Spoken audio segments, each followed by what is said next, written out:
খুব শখের একটা জিনিস এনে দিয়েছিল। খুবই ইচ্ছে ছিল আমার এই জিনিসটার। তো যাই হোক এনে দিয়েছে। তো আনার পর তো অনেকটাই আমি খুশি ছিলাম যে যাই হোক এখন আমি খুব ভালো করে ভিডিও বানাবো। আমার এখন আরও কারো প্রয়োজন হবে না, যে এমনিতেও আমি একাই করতাম।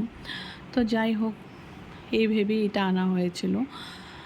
তো কিছু কারণবশত যেহেতু এটার চার্জ একদমই থাকছে না, আমি জানি না কেন এটার চার্জ একদমই মানে থাকছে না, তাই আর কি এটাকে আবার রিটার্ন করে দিয়েছি।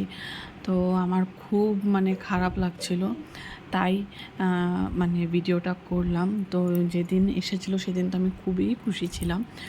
তো এই সব কিছু আবার যেরকম ছিল সেরকমটা করে রেখেছি। তো এনেছি, তার দুদিন বাদেই আমাকে এটা রিটার্ন করতে হয়েছে, কেন কি চার্জটা মানে অতিরিক্ত পরিমাণে চার্জ লাগছিলো, তাই জন্য এটাকে রিটার্ন করা দেওয়া মানে বাধ্য আর কি রিটার্ন করতে।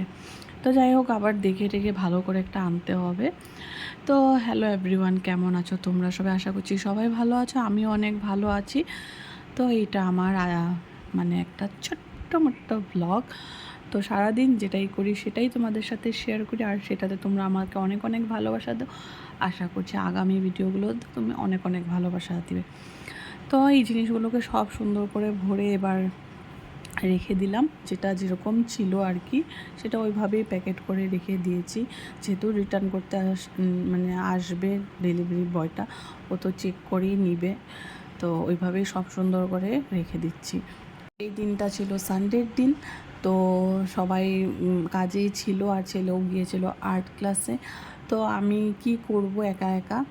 তো ওই প্রথমত এটা নিতে আসবে বলে এটাকে আমি আগে ঠিকঠাক করেছি। তো তারপর দিয়ে আমি চলে গেছি আমার কাজ করতে। তোমরা দেখতে থাকো ভিডিওর লাস্ট পর্যন্ত যে আমি কি করি। তো দেখতেই পাচ্ছ বক্সটাতে আমি অনেকটা মানে একটা মায়া। তো যাই হোক আবার আনবো, তাই তোমাদেরকে একটু ঘুরিয়ে গাড়িয়ে বক্সটা দেখাচ্ছি। তো এটা অনেক ব্লগারের কাছেই রয়েছে, অনেক ব্লগারই এটা ইউজ করে আমি দেখেছি। তো এটাতে ইজি হয়ে যায়, একদিকে কেউ তোমাকে মোবাইলটা ধরে দিতে হয় না, সবটা তোমার নিজেই হয়ে যায়। তাই তো তারপর আমি চলে গেছি, স্নান টান করে একদম সুন্দর করে পুজো টুজো দিয়ে দিয়েছি। আর যেহেতু বাড়িতে কেউ ছিল না, তাই ভাবলাম পুজো কাজটাই যেহেতু মেন কাজ, তাই সুন্দর করে পুজোটা দিয়ে দিয়েছি। এরপর দেখো আমার বাড়ির ফুল দিয়ে মহাদেবকে সাজিয়েছি। তো এই ফুলগুলো এখন আবার বাড়িতে মানে পিছনে যে গাছটা লাগানো আছে সেখানে ফুটছে, আর অনেক বেশি পরিমাণেই ফুটছে, যাই জন্য অনেক ভালো লাগছে। আর আমি শুনেছি এটা নাকি মহাদেবের প্রিয় ফুল, তো তাই জন্য একটু মহাদেবকেই এই ফুলটা দিয়ে। আর এমনি তো আমাদের ফুল দিতে আসেই প্রত্যেক দিন।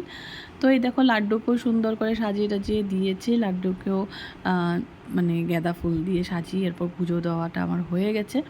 তারপর চলে এসেছি বেডটা একটু সেট করতে।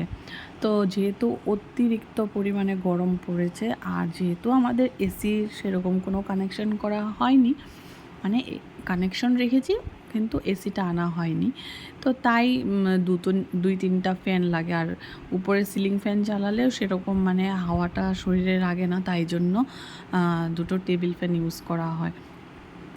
তো ওই দেখো, নাহলে টেবিল ফ্যানটা ওখানে থাকলে দরজাটা বন্ধ হয় না ভালোভাবে, তো বাথরুমে আসা যাওয়ার জন্য একটু অসুবিধা হয়ে যায়। তো তাই জন্য ওটার আমি প্লাগ থেকে খুলে দরজাটা বন্ধ করে দিলাম। আর যেখানে সেখানে ছেলের গাড়ি পাওয়া যায়, এই গাড়িটা নিয়ে রাত্রেও খেলছিল বিছনাতে নিয়ে, তো ওই জন্যই গাড়িটা রয়ে গেছে। তো ওই গাড়িটা আমি এখন একটা রাখলাম।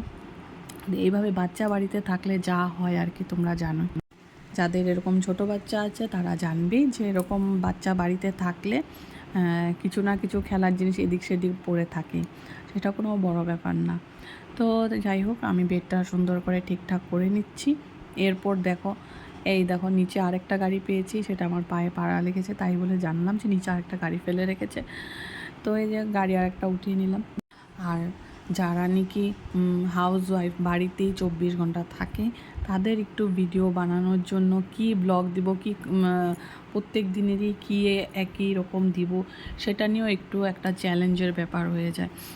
তো তাই জন্য মানে যারা বাইরে সচরাচর চলাফেরা করে তারা মানে একটা ভিডিওর সোর্স পেয়ে যায়। আমাদের বাড়িতে প্রত্যেক দিনই একই কাজ, তাই তোমাদেরকে আর নতুনত্ব কী দেখাবো, তো বাড়ির কাজবাজই দেখাই।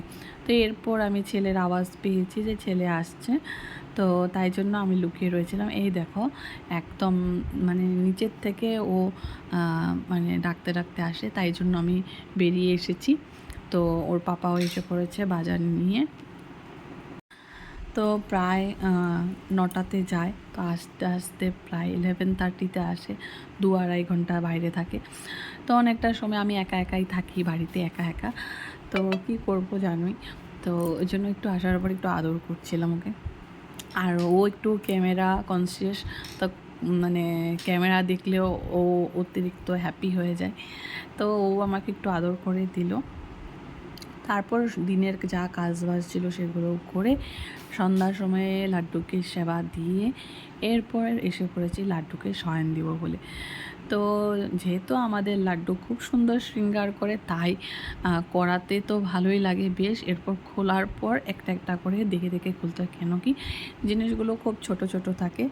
তো এগুলোকে যদি আমি দেখে না খুলি তাহলে কোথায় কোনটা হারিয়ে যাবে, আর লাড্ডুর পছন্দের জিনিস হারিয়ে গেলে ও তো আমার উপর অনেক রাগ করবে। তাই মানে খুব দেখে যত্ন করে খুলছি। তো লাড্ডুর নাইট ড্রেসটা পরিয়ে দিলাম। তো এগুলো তোমরা আগের ভিডিওতে দেখেছো যে এগুলো আমি সব হাতে সেলাই করা। এবার সুন্দর করে লাড্ডুকে নাইট ড্রেসটা পরিয়ে দিচ্ছি। এই দেখো তোমাদেরকেও দেখিয়ে দিলাম আমার সোনা বাবাটা তোমাদেরকে কেমন লাগছে নাইট ড্রেসে। তো এখন গরম পড়েছে যেহেতু, ওর জন্য কয়েকটা নাইট ড্রেস আমার আরও সেলাতে হবে। ওর মানে নাইট ড্রেস সেরকম নেই, আর আগেরগুলো একটু নষ্ট হয়েছে, তাই সেলাতে হবে। আমিও সময় মিলিয়ে উঠতে পারছি না, কেন কি সেলাই করতে জানোই যে একটু বসলে টাইম লাগে। তো ওই টাইমটা বের করাটাই মানে একটা বড় ব্যাপার। কোলে নিয়ে একটু আদর করছি। তো আমার লাড্ডুটা একটু পুচকি, তো একে কুলে রাখাটা মানে একটু বড় হলে আর একটু ভালোভাবে আদর করা যেত। তো ছোটো তো, তাই খুব যত্ন করে আদর করতে হয়। একটু দোল খাইয়ে দিলাম। তো এরপর এখন লাড্ডু ঘুমো দেবে। তো আজকের মতো ভিডিওটা এখানেই শেষ করছি। তো আমার ভিডিওগুলোতে তোমরা অনেক অনেক ভালোবাসা দিচ্ছ বন্ধুরা। তো অনেক ভালো লাগে আমার তোমাদের ভালোবাসা পেয়ে। এইভাবে আমাকে ভালোবাসা দিয়ে যাবে, আর আমি তোমাদের জন্য নতুনত্ব ভিডিও আনার চেষ্টা করব। তো লাড্ডুর জন্য রাত্রি জল সেবাটা রেখে দিলাম। আজকের জন্য টাটা, সবাই ভালো থাকবে, সুস্থ থাকবে, দেখা হচ্ছে পরের ভিডিও।